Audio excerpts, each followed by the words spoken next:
Everyone, welcome to the RotoGrinders Morning Grind Podcast. I'm your host, Stevietpfl. It's Wednesday. It's September 2nd. It's 2020.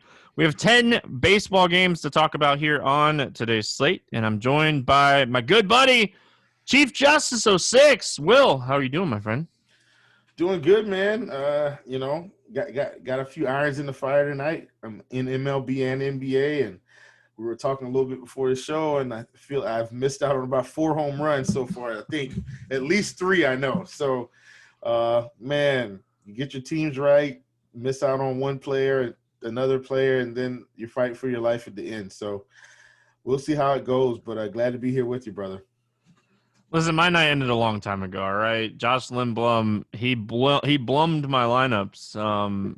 It was not pretty. Man, like, I'm not making excuses for him, but like the umpire didn't help. But gosh, like you don't walk bases loaded, and then you don't walk a run in when you get bases loaded. So it was a rough night for Josh Lindblom, and it was probably even rougher night for Valdez if you consider what we were really expecting from him against Texas. Yeah, absolutely. And ironically, he was kind of at the top of my list originally.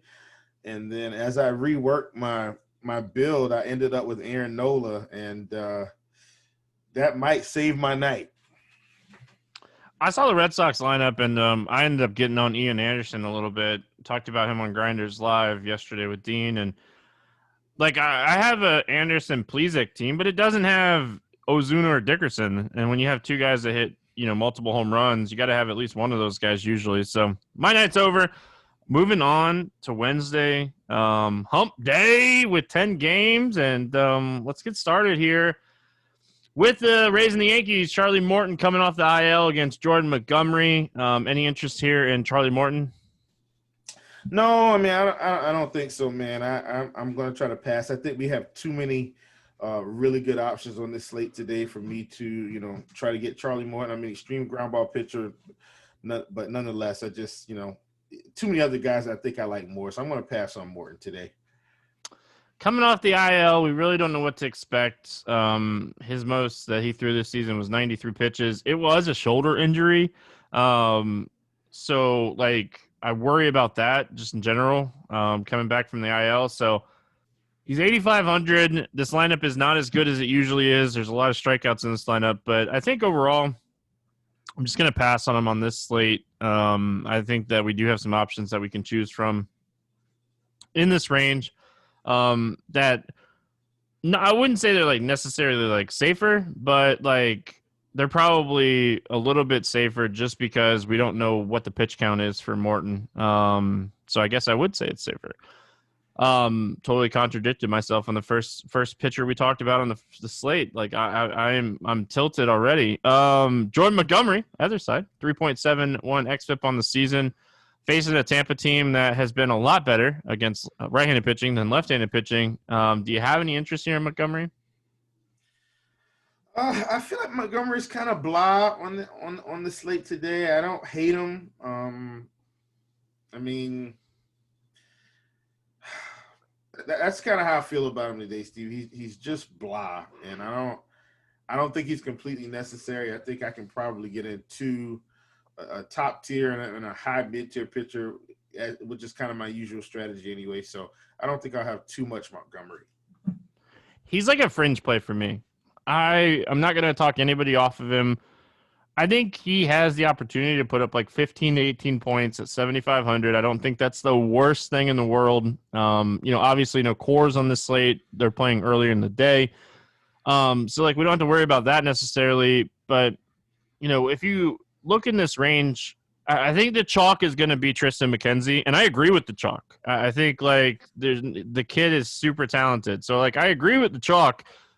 But I'm looking at like how can I be different? And I'm not going to be different with, like, Holland. I'm not going to be different with, like, Reynaldo Lopez, Robbie Erlin, the whole Boston situation, pass. Like, where can I be different? Well, like, Montgomery and maybe Berrios are, like, the guys under 8K that I can potentially look at. So, like, for that reason, slight interest in Montgomery. Any interest in the Tampa Bats? slight. I mean, maybe a bat or two, but I'm not.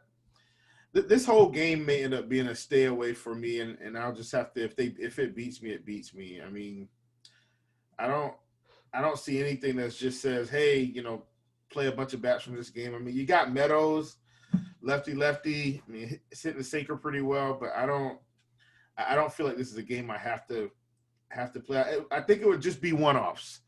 Hunter Renfroe looks really good. I think that's kind of it for me with this game. But Hunter Renfroe does look really good here. I think that's my one-off play of the day. Yeah, I think he's really like the only guy that like I have any interest in here. Mike, was it Brasu? He's been hitting left-handed pitching really well this season. Like he's strikeout or hard contact. So like I think you have to consider him. Like Renfroe's been terrible this season, but we know his past is like he's a lefty masher. So and on the other side, the Yankee side, like, Voigt's back, LeMahieu's back, but like the Rays bullpen is really decent. Like I don't see myself stacking here. Like you could play a one-off of like Luke Voigt or Frazier or Ursula, but like I'm not going to stack against Morton and the bullpen because like if Morton doesn't go deep, you're going to see more of the bullpen. Yeah, and that's kind of how I feel. I think this game overall, I mean, it's Hunter Renfroe. That's probably about it, man. I don't even think I need the Yankees to win today. Cubs and Pirates, Kyle Hendricks, Derek Holland. Let's talk Kyle Hendricks. He's 8,700. I think he's one of the safest plays on the slate. Like, I don't think he has the ceiling to like break the slate. Like we've seen a couple more games this season with some strikeout upside, but he's safe here, right? Like I know he hasn't pitched great recently, but Pittsburgh, man, they're bad. And I know you like your trends. Your trends are going to tell us like Pittsburgh's bottom 5 in almost every offensive category against right-handed pitching this season. Yeah, it's ugly. I mean, I think you hit the nail on the head. I mean, if we want to go chasing the Kyle Hendricks shutout game back for the first game of the season, I mean, he mowed this team down. And if I'm not mistaken, I think it was 9 innings, 9 Ks. It was the Brewers that he destroyed. Oh, that's who that was. That's who that was. Yeah. Hey, listen, it's the same team, the Brewers and the Pirates, pretty much just different uniforms. Yeah, I mean, look, I think I have some interest. And this is purely hoping we catch upside from him. I mean, look, the xFIP is low. The K rate's really not as high as you would think it would be this season. It's at 19%. But when I look at the K rates of the other guys on this team, it's just, God, their K rates really outweigh the pitching. And I don't think Kendricks is going to get blown up where he gives up 5 or 6 runs. Maybe he gives up a run. I think he can get through 6 and get 6 strikeouts. For that reason, I think he's in play. Yeah, I think he's in play too. Is he the top option? No. Like Max Scherzer's on the slate. So like, you have to respect that. Buehler's facing an Arizona watered down lineup, but he's coming off the IL, but I think that you have to consider Hendricks on the slate just because of the overall floor that he's going to present facing like this team. Like, well, you look at the projected lineup and like, one guy has a WOBA over 270. One guy has a WOBA over 270. Like, it's bad. And, like, Moran's that guy, and he has a 53% ground ball rate on the season. So, like, I don't know, man. I think this is a spot you have to consider him. And then on the other side, you have Holland, who his strikeout stuff has been decent, but, like, he's overall a guy that typically – is not someone we want to target against a team that can throw a lot of righties at him, and this team can throw 7 righties, 8 righties at him. Yeah, man, for sure. And I mean, the Cubs have been hitting fairly well recently. Last 3 games last 3 games they've been averaging 6 runs. Scored 10 runs the day before. Really starting to maybe turn a corner. I'm not completely going to buy in because the Cubs will just let you down, but I do think you can take a few pieces here against Holland for some upside. So that's kind of where I am. I don't think I want to stack the Cubs, but I do think I'd take some one-offs. But they have been hitting a whole lot better recently. And this is always my favorite Cubs. So for me, and I know it's the righties, but I still like Anthony Rizzo. I think he just kind of gets lost in the shuffle, but the guy just doesn't strike out. Is going to have some hard at bats. I don't hate Javi Baez either as well, because the ground ball rate's really high. But Rizzo, Bryant would probably be my top two on this slate for this team. Listen, I think this is a Baez home run spot. Like, we get a fly ball lefty. I know this game's in Pittsburgh, and we don't like to target right-handed bats here, but you get a fly ball pitcher in this ballpark against a guy that hits a ton of ground balls, but hits the ball hard. He has a 300 ISO. And like, we look at Holland, he has a 60% hard hit rate against righties this season. Like, this is a Javi Baez home run spot. Whether it pans out or not, like, I think he's definitely in play. Chris Bryant's back. You can always consider him against lefties. And then they picked up Jose Martinez, and I think he's another guy that you could potentially, if you want to make this like a 3-man stack. I never hate stacking like righties against Holland. He just gives up so much hard contact. Any Pirates? I won't have a single Pirate. None. No, the last 2 days I've made arguments for this team. We're moving on though. Like that was the last 2 days. This is DFS, baby. This is every day. Scherzer, Wheeler, Washington Nationals, Philadelphia Phillies. What's your thoughts here on Max Scherzer? Yeah, man, to me, clear top option on the slate. You're going to pay for it, obviously, but I think you play him here. I don't think there's any reason to try to go out of your way to fade him. You have to go into this knowing that he's probably going to give up a home run, maybe two, and just hope no one's on base. But to me, clear-cut top option, is going to have the pitch count in his favor. K rate still, 34%. I just, we don't have to sell you on Max Scherzer. He's just a top play on the slate. Yeah, the matchup concerns me a little bit. Like Philly, not typically a team that strikes out a ton, but it's Max Scherzer. He's an elite strikeout pitcher, one of the best strikeout pitchers in baseball for 4 or 5 years now. And he just keeps doing it. He's sitting at a 34% K rate with a 16% swinging strike rate on the season. Like Will said, like you don't have to be talked on to him. Are there other options on this slate if you want to pay down? Sure, there are. There's different ways you can go on this slate, but overall, Scherzer's he's the top arm here. And on the other side, Zach Wheeler, like decent xFIP this season. Strikeout rate's way down. He's not really getting blown up, but like he's not that Zach Wheeler guy that we loved and played. When he showed us all that upside.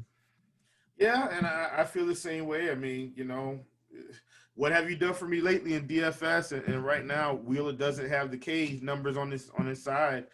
I'd obviously play someone probably a little cheaper than him. So I'm with you. While I don't think he'll get blown up, if the K stuff's not going to be there, it's not going to help us. That's what we need to get to the finish line. So I'm going to probably X Wheeler out of my player pool today, begrudgingly, because I feel like he does have the stuff. Yeah, like my biggest issue with him is like he's 95, Hendricks is 87. That's my. That's it. Yeah, like, and when I'm looking in his range, like, I know Valdez burned us on Tuesday, but Christian Javier I'm going right back to the well facing Texas, let me tell you. So I think these guys both have more upside than Wheeler on this slate. So any interest in the Washington bats here? Look, I think you can pretty much start playing Juan Soto every day. I don't feel like, you have a reason to not play him. I'm not saying he's going to, destroy Wheeler here, but I think he's got the potential anytime he's at the plate. He's pretty much going to be seeing fastball and high velocity fastball at that, but I still think Soto's a stud. So I like him here. He's always a guy you can play against anybody. So especially a pitcher that really hasn't shown a ton of strikeout stuff. So, the guy's sitting on a 61% hard hit rate on the season, so you definitely can play him every day. And I think Trey Turner, if you want to go like 2-man or if you want to play them as one-offs, I think both those guys in play.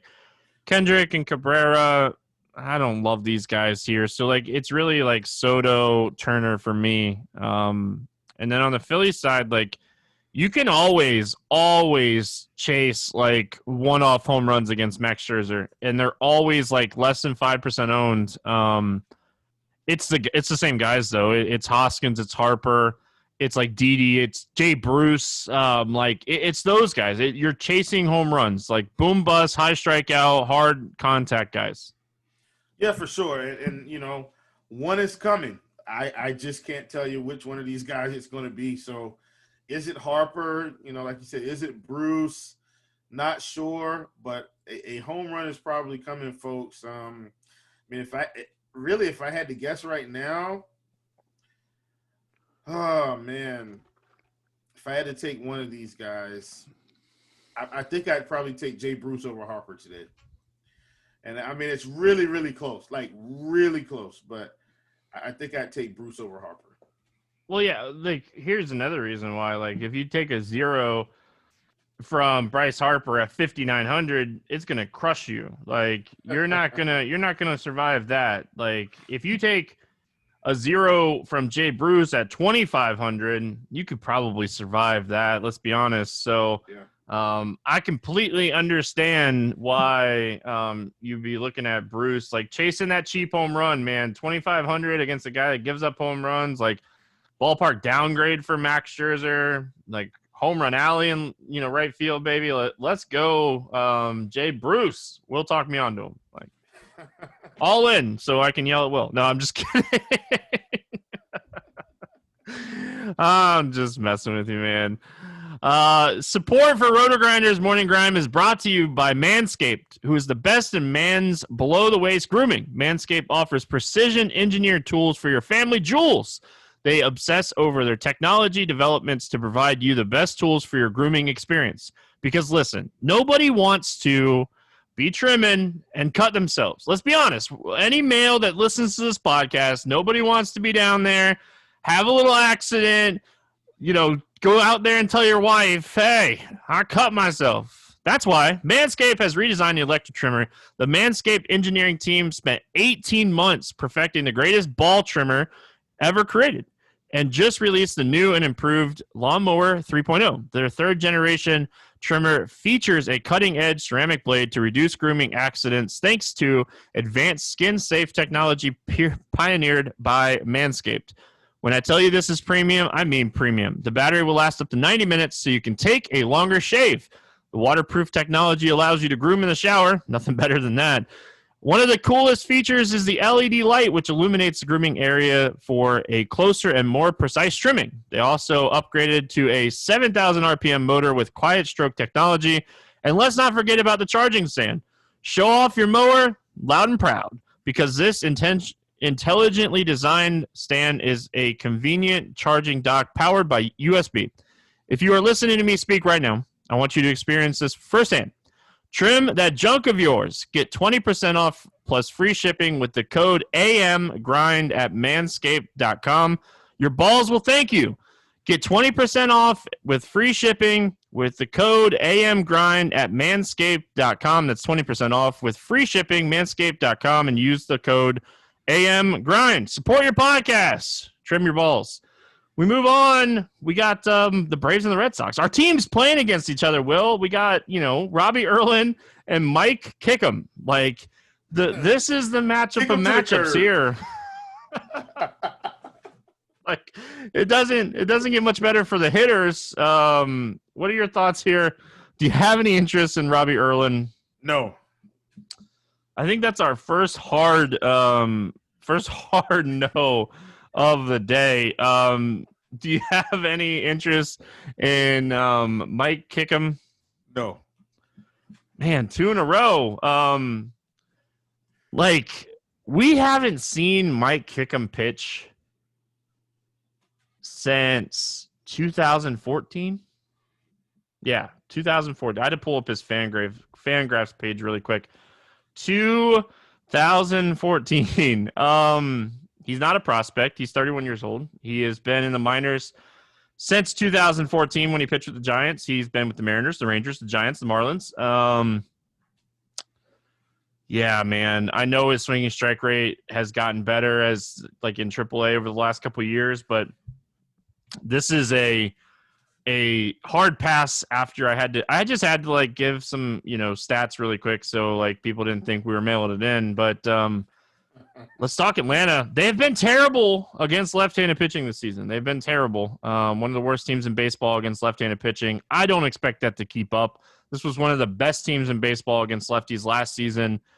Well, I know it's like a short season and we got to play sample sizes, but the Braves are not going to stay 27th in WOBA against lefties this year. No, I don't think so. And listen, Marcell Ozuna's in the lineup, and he's hitting pretty well. I don't think I'll fade him on this slate. If you wanted to guess who our home runs was that I missed, and Ozuna was definitely one of those. 777 on the tilt. Ozuna's in play. I think, Duvall, while we've only got 27 plate appearances so far, like you said, man, I think these numbers are gonna start to pick up, and no better person to pick it up for against a guy that's called Kickham, Mike Kickham. I think we're gonna see some balls flying out of the park. And let me say this too: the weather hasn't been as good in Boston in terms of the warmer weather that we would prefer to see, but still a good ballpark. So I'm full steam ahead with the Braves. I'm not going to get tricked. And then even if Kickham mows them down for 4 innings, I mean, we're going to get Boston bullpen. We've been talking about this all year. Boston bullpen is terrible. You just got to weather the storm with the starters if he's pitching well. If you can get him out in 4 or 5, then you'll have a chance to score by 8 or 10 runs. Listen, Swanson, Freeman, don't be afraid to play Freeman, lefty, Ozuna, Darno, Duvall, Riley. I know Camargo's numbers are down this season against lefties, but overall, he has upside. If Culberson's in there, he's a guy that can hit left-handed pitching. Listen, any of these guys, like anybody that cracks the lineup and is in the lineup for this Atlanta Braves team, play them. On the Boston side, man, this lineup is bad. JD's really banged up right now. He's been out of the lineup the last couple of days. It was one of the reasons that I kind of ended up on a little bit of Ian Anderson. He got hit in the hand by a pitch, so that's really uncomfortable. My problem with Boston here is I think the Braves have more upside and they're similarly priced. Vasquez has a lot of upside against lefties.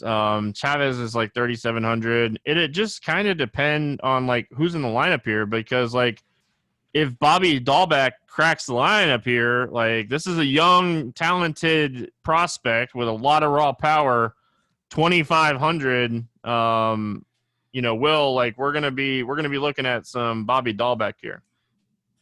Yeah, man. I mean, I think he's in play. When you look at these numbers on Erlin, one of the things that's standing out to me is while the K rate is up against righties, I mean, the ground ball rate's at 12%. Now, look, it's 56 plate appearances, small sample size for the year, but he's given up, 35% hard contact, 67.7% ground ball, fly ball rate. And that doesn't mean everything's leaving the park. I mean, some could be, a few deep pop-ups or something like that. But bottom line is, I think, early these are astronomical numbers right now to start the season. So I'm going to side with the bats here. I'm with you on Vasquez. I'm even with you on Xander.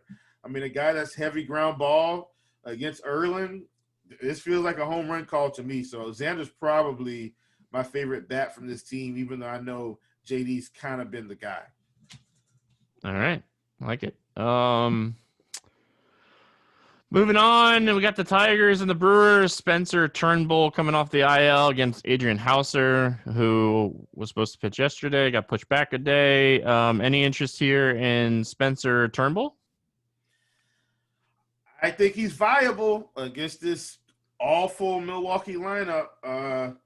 I think he can probably go out and get 20 today, Stevie. He's going to be on my list for sure. I lied. He's not coming off the IL. He was dealing with a little bit back stiffness. I thought it was IL. So wrong. My bad. He got some extra days. Anybody's viable against this team, Will. Anybody. I think he's in play, 8,700. Nobody's going to play him at that price.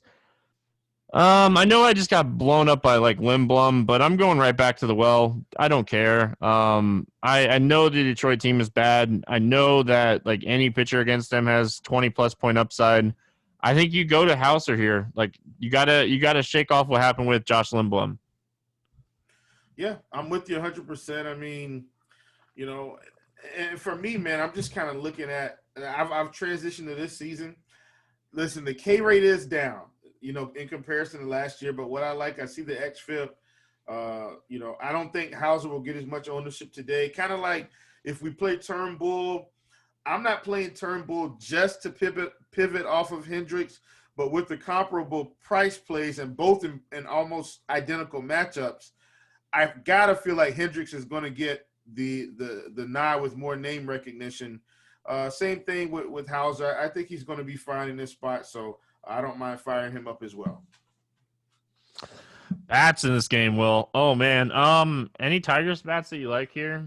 That's going to be a negative. I won't be playing any Tigers. Yeah. Jonathan Scope as a one-off. I don't ever hate him. He's 4,200. He's not overly expensive. He's a guy that consistently hits, and has hit and hit and hit. So Scope, don't hate him. Yelich, don't hate him on the other side. What are your thoughts here on Milwaukee? I don't think I need him. I mean, you can always play Yelich, but it's just going to be a fade for me. I'm going to pass on this team. If Yelich beats me with a home run, he just beats me. I think I can get it from somewhere else. Well, I don't even want to tell you this, but I'm going to tell you. Ozuna just hit his third home run. Was Freddie on base?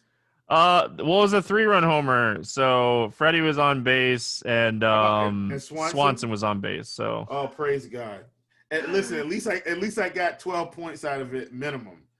I don't have Ozuna. Gosh. So what he's doing is I'm gonna have to fade him today now. As much as I like him, he's hitting his quota right now. He hit his home runs for the week. Oh God! I will say if Ben Gamel bats leadoff again for Milwaukee, I think he's in play just as like a cheaper option here. I don't hate him if he hits leadoff. It just you have to see what the lineup looks like. But he's 2,700, so I think you have to. I think you have to consider him if he's hitting leadoff. But obviously, you're just going to have to kind of play it by ear and see what this lineup looks like when it comes out. So. Again, Red Sox bullpen so bad. Like the Braves, I was tilted the Braves, and like they're finally starting to come through. Hold on, like let me say this, Stevie. I just said it a few minutes ago. If you can weather the first 5 innings, you can score 8 to 10 runs before the game is out. I think they had 4 runs in the 5th or 6th, and they now have 10. This tells you how bad this bullpen is right now. It's atrocious. Oh yeah, I'm a Red Sox fan, dude. I know. You don't have to tell me. I see it firsthand all the time. So you don't have to tell me. I know. Unfortunately, Indians and Royals. Tristan McKenzie against Jacob Junis. McKenzie, man, like I know he wasn't great in his second start, but like he is a talented prospect. He's facing a team that is not great. Good ballpark in Kansas City for pitching. What are your thoughts on him? I mean, I don't hate it. I will say this. He's 8K on FanDuel. I'm not thrilled about that. I think I still want to see a little bit more. But overall, like you said, he's got some pedigree. Obviously, we think he's going to be good. Stuff on the season looks fine. Walk rate is up. Fly ball rate is up. But, I think he can probably strike out a few guys in this lineup. I'm still not afraid to play Soler, though, and that's kind of where I am. Like, I don't mind playing McKenzie, but I'm probably still going to play Soler because this guy's giving up a lot of hard contact and a lot of fly balls. As much crap as I was giving Valdez before we started, he's really toughed it out and almost put up 20. So I can't hate on him too much. So, listen, McKenzie's going to be. I think he's going to be really popular, and if I'm wrong, if I fire up projected ownership and like he's a lot lower than I expected, then I'm going to love him. But if he's going to be massive chalk, I could see going underweight. I'm not fading him. I think the spot is too good to fade completely. But I could see being underweight if he's going to be chalk. Just kind of want to see what we're looking at because he dominated Detroit. And, like, okay, that's not saying too much. St. Louis, he didn't pitch really great. They didn't let him go too deep either. So, like, that's your other concern if he's massive chalk is just how much he's going to pitch. So I want to see what the ownership is. Like you said, you never hate taking a shot on Soler. He's a young pitcher. He's going to give up home runs. He's going to leave balls over the plate every once in a while. So I don't mind Soler, but outside of that, like I don't typically play a ton of Royals unless they're in like a dream spot, and like this isn't that spot. Yeah, same for me. Very rarely do I play the Royals. Outside of last year when I was playing my boy Alex Gordon, just had a great year for me. Any interest in Junis? Negative. Yeah, I'm going to pass on him too. Let's talk Cleveland bats. For the most part, from what we've seen from Junis is like he's kind of neutral splits. He does give up a ton of power to righties. I said this on the podcast yesterday, Will. I said Framil Reyes is going to hit a home run. Well, he did that in his first at-bat. I can pat myself on the back. I missed plenty of calls on the podcast yesterday, so I got to take one of the ones that I got right. Go back to the well here. I think Framil is a fantastic play against a guy that doesn't have a massive strikeout rate that gives up a ton of hard contact. Yeah, absolutely. I'm with you, man. I think this is a great spot. I don't hate Jose Ramirez or Lindor. I know they haven't really had the best season, but this does feel like a Cleveland stack spot for me. I think they may be able to get the job done. I mean, he's not really throwing high velocity. I mean, I'm saying upper 90s. He's right there in the low 90s, and if you kind of look at the numbers, this team is high contact, high ISO. I really like Cleveland today. I think they're probably going to be one of my top stacks. Yeah, I could see why. Like they were ice cold to start the season, but they've been slowly getting better every day. And nothing helps more than like facing Matt Harvey and now like get him Jacob Junis. So, oh, Matt Harvey Day is amazing. I couldn't do it today. I like the Braves and the Mets a little bit more. Rangers and Astros, Colby Allard against Christian Javier. Any interest here in Allard? No. Yeah, I'm going to pass. Like, overall, Houston hasn't been as good this season, and people can, come to whatever kind of theory they want to about that. I'm not going to get into it, but, Allard's just not very good, and that's the reason that I don't have a ton of interest. And then on the other side, we have Christian Javier, who has been really good against righties and has struggled mightily with lefties. He's facing a Texas team that, again, Will, if you look at your trends, they're going to be bottom 10 in a lot of offensive categories. Yeah, man. I think Javier's in the mix for me today. Like I said, I do like a couple guys, well, at least three guys a whole lot more. But, I think he's got to be in the mix with how bad Texas has been playing overall. So, I've got my handy-dandy basic stats here. And if you look at 2020 numbers on the season, Texas is last on the list in terms of runs scored per game at 3.64, averaging 3.47 at home, 3.86 on the road, a whopping 3.64 runs on the season, folks. That's worse than Milwaukee, Cincinnati, Pittsburgh, Kansas City. They're god-awful. Summed it up. I don't have anything else to add. I think you can always take a shot on like Joey Gallo or Shinjo Chu, but he may score all 3 runs for them. Like I don't know, man. I'm probably out on the Texas bats. I hope Javier pitches good. I think he's a good option. So I'm not gonna really target Texas here. Houston, we want to play guys against Allard, and Gurriel has been mashing lefties this season. Tucker and a lefty, he's actually been really good against lefties this season. What are your thoughts here when it comes to Houston? Yeah, man, I think Michael Brantley may be one of my favorite plays from Houston. I know it's lefty-lefty matchup, but I think if people play Houston, I think he's going to be the guy left out in the cold. But 98% contact rate on this low 90s fastball, Stevie. The ground ball rate is at 34%. I don't care. It's got a 50% hard hit rate, 308 ISO. I think guys are going to be on base almost every time he comes up. Then you've got Gurriel following him. You've got Tucker following him. You've got Correa following him. I think this is a good spot. Michael Brantley, I think, is my favorite play on this team. And I don't think he's going to have any ownership today. So I really like Brantley. I get it. I think that, this is an interesting team. There's a bunch of different ways to stack this team. Like, Altuve has been terrible this season. So, like, and why is Brantley still so cheap?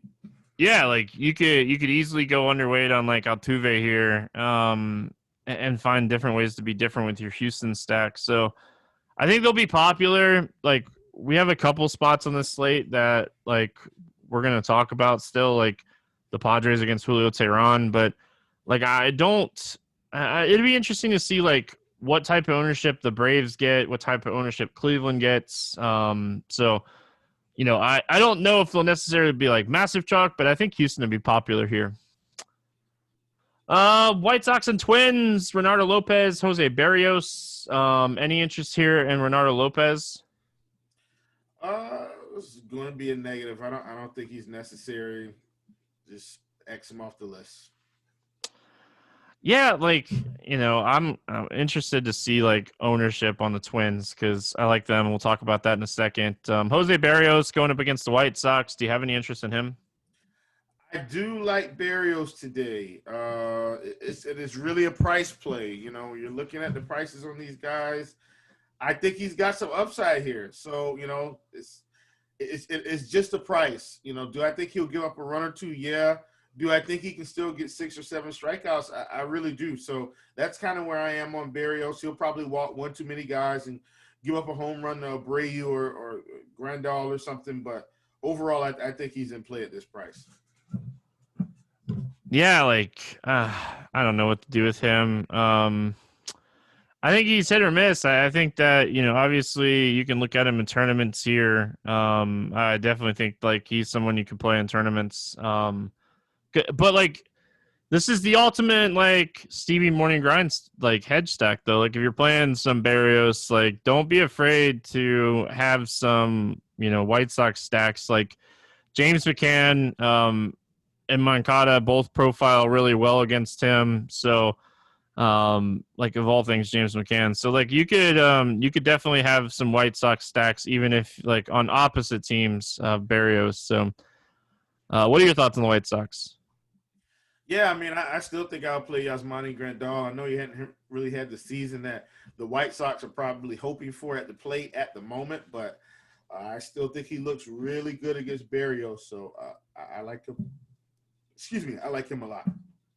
What are your thoughts here on the Twins? Man, look, I mean, I feel like they have to be one of the top stacks of the day. I don't trust Renato Lopez. I mean, the XFIP is telling me for sure not to trust him. And yeah, I know, the Twins may not be scoring at the rate that, maybe we anticipated here recently, but this is still a really good team. I'm more than willing to stack up the Minnesota Twins today.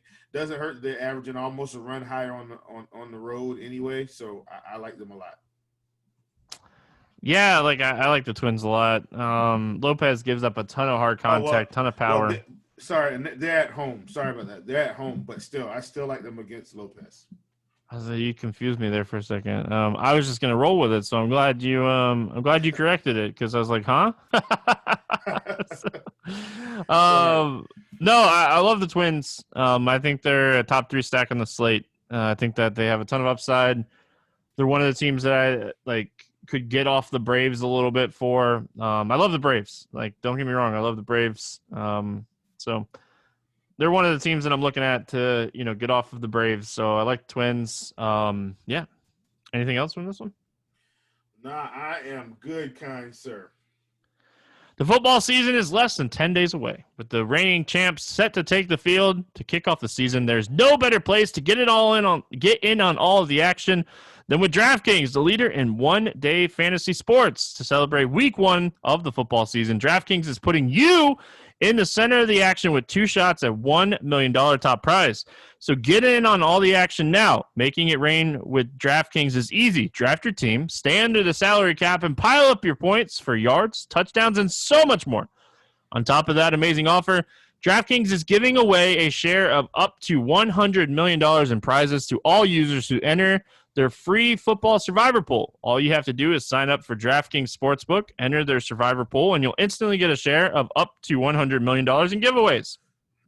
With all this cash up for grabs, there's no better place to get in on all of the action than with DraftKings.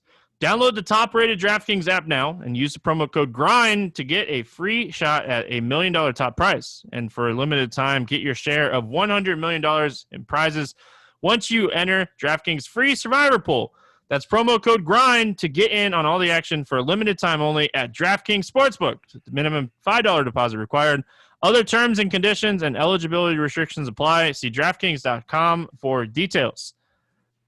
Diamondbacks, Dodgers, Zach Gallen, Walker Buehler. Man, Zach Gallen's a good pitcher. He is a very talented young pitcher. He's facing the Dodgers. This is a very, very tough matchup.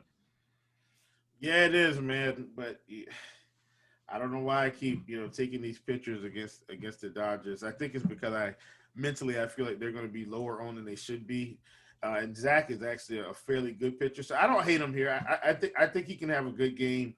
I'm not going to actively target him as much as I target some of the other cheaper guys, obviously, which is another reason why I was targeting him. But I like Zach, but I don't think I have to play him today.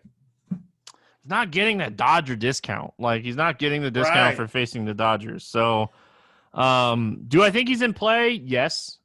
Do I think he's better than some of the other guys in this range? Yes. Am I all in on him? No. Like, if he was $8,400, $1,000 cheaper, I would be a lot more interested. I think he puts up 20 in that range. Yeah, like I think he puts up 20. But like I have a rule: I don't play right-handed pitching against the Dodgers. And as much as I think Zach Gallen is talented, I'm just going to pass.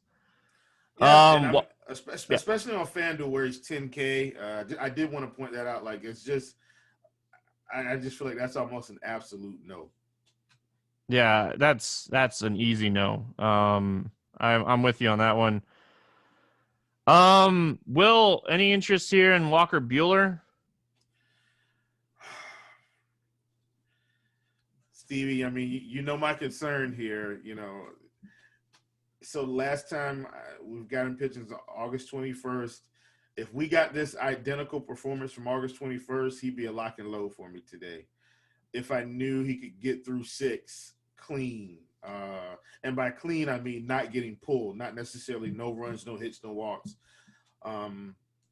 If I had any indication that he was going to have a normal pitch count, I'd be more than happy to roll him out.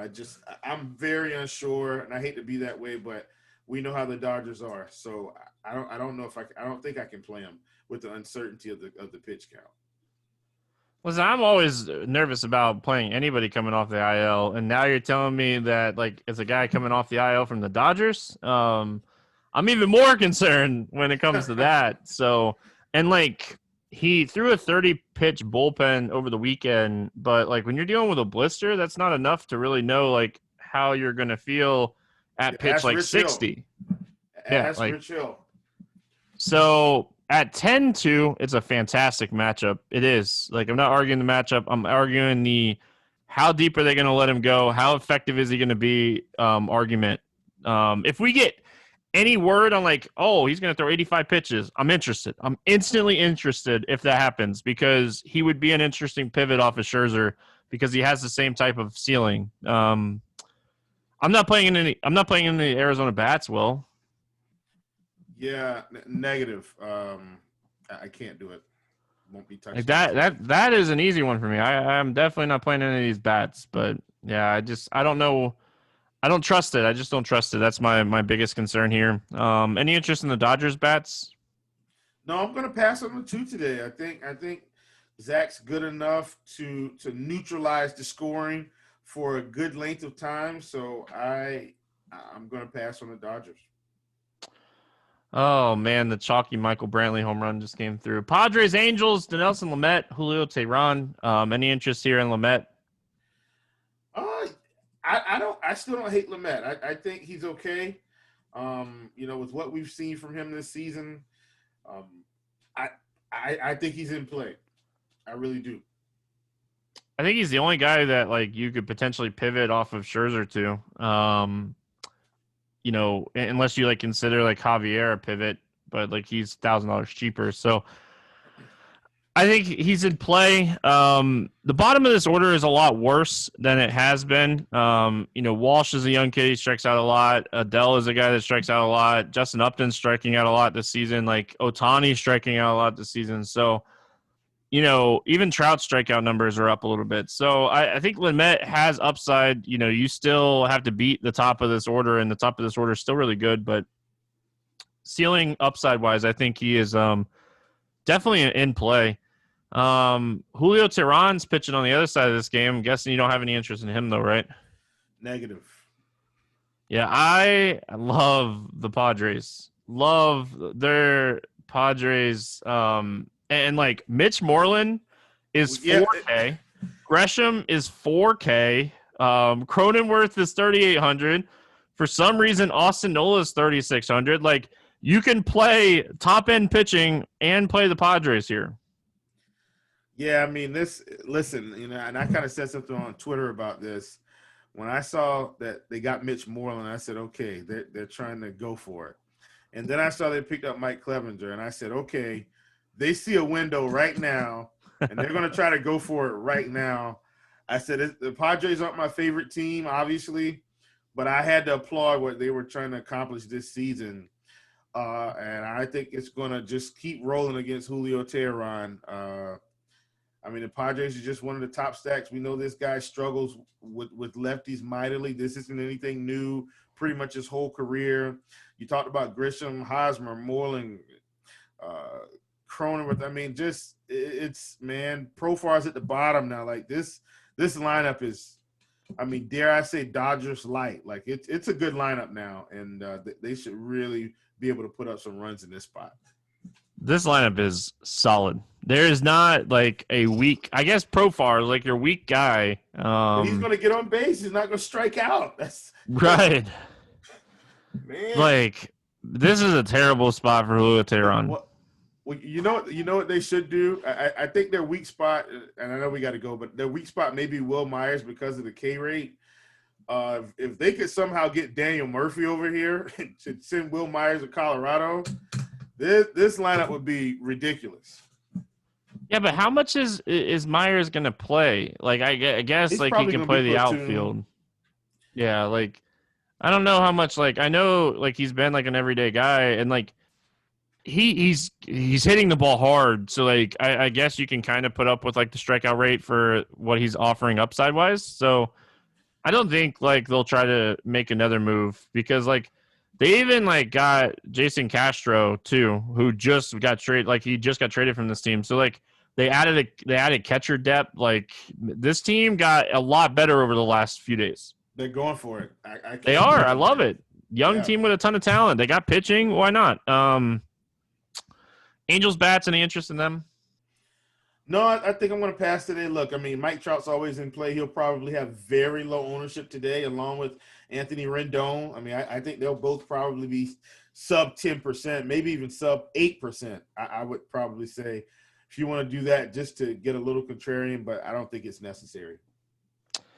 All right, let's play the morning grind game, and then we'll get out of here. Give me a guy under 8K to get 6 or more strikeouts on this slate. This one's tough. Well, I'm going my boy Jose Barrios, 7,600. He was kind of my guy from the start, so I'm going to go with him, and let's see if we can ride that to the money. I'm going to go McKenzie. I think he has good opportunity to get 6 or more strikeouts against the Kansas City Royals.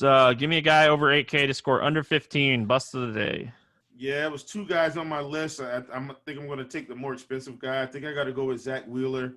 The xFIP doesn't look. xFIP is fine. K rate's down. I think I'm going with Wheeler. Yeah, I think that was the easy one there. Well, there was one more that I had circled. I'm gonna go out on a limb, and he might get there in like 50 pitches, but I'm gonna go Walker Buehler. Just all the concerns about pitch I like counts. it. And this I could eat a shoe or a hat if they give us a pitch count and it's higher than expected. So could be way wrong on that one. Over 4K to hit a home run. No cores on this slate. Don't have to worry about that. Who do you got? Who's your home run today? I'm going with the guy that I kind of saw and I liked a whole lot earlier, going against the gray hair, even against my team. I'm going Xander Bogaerts. Looks really good today in the upper tier at shortstop, but I like him a lot. Yeah, I like that call a lot. Listen, I'm just going to go ahead and lock in my Fernando Tatis home run on this one. Done. Like, give it to me. Give me a guy under 4K to get 2 hits. Oh, easy, man. I was stuck between 2 guys. I'm just going to keep playing Michael Brantley. Too cheap. Don't know why, but I'm rolling him out. Lefty, should have low ownership. I like it. Yeah, there's like 10 guys down here. I'm gonna go with Framil Reyes. I like the upside. I think like he's crushing the ball on Tuesday. I hope everyone played him. Like he's not stopped hitting. Just because we started doing the podcast doesn't mean like he stopped hitting. So I hope everyone played him. He's 4 for 4 now. Like yeah. Will give me a stack to score 6 or more on the slate. Oh man. So many stacks. I'm trying to get away from the chalky Braves because I think everybody's going there. This is the team that I kind of talked about. Maybe turning the corner. I'm going with Cleveland. I like them today against Junis. I like it. I like it a lot. I wrote down 6 teams before we started today, and Cleveland was one of them. I like the Padres. I'm going Padres score 6 more. Love the Padres here. I think they absolutely crush in the spot, and it's so ridiculous how easy it is to stack the Padres against Julio Teheran. Like outside of Tatis and Machado, and like deciding like if you're gonna play Moreland or Hosmer, like that's gonna be like the biggest decisions when you're making this stack today. Yeah, for sure. I mean, either one is viable too. That's the thing. Like Yeah. it would have been Moreland straight up. Like if you asked us this last year, 2 years ago, but now the way Hosmer's hitting, he's in consideration every day. For sure, man. That's it, man. We're out of here. We'll be back tomorrow, or I'll be back tomorrow, talking some more baseball. It's a small slate. I'll be solo. If you guys have any questions for the podcast, you want me to answer anything, hit me up in the comments section on the podcast page or on Twitter at Stevietpfl. That's going to wrap it up. I hope everyone enjoyed. We'll be back tomorrow. Good luck in your contests, and we'll see you then.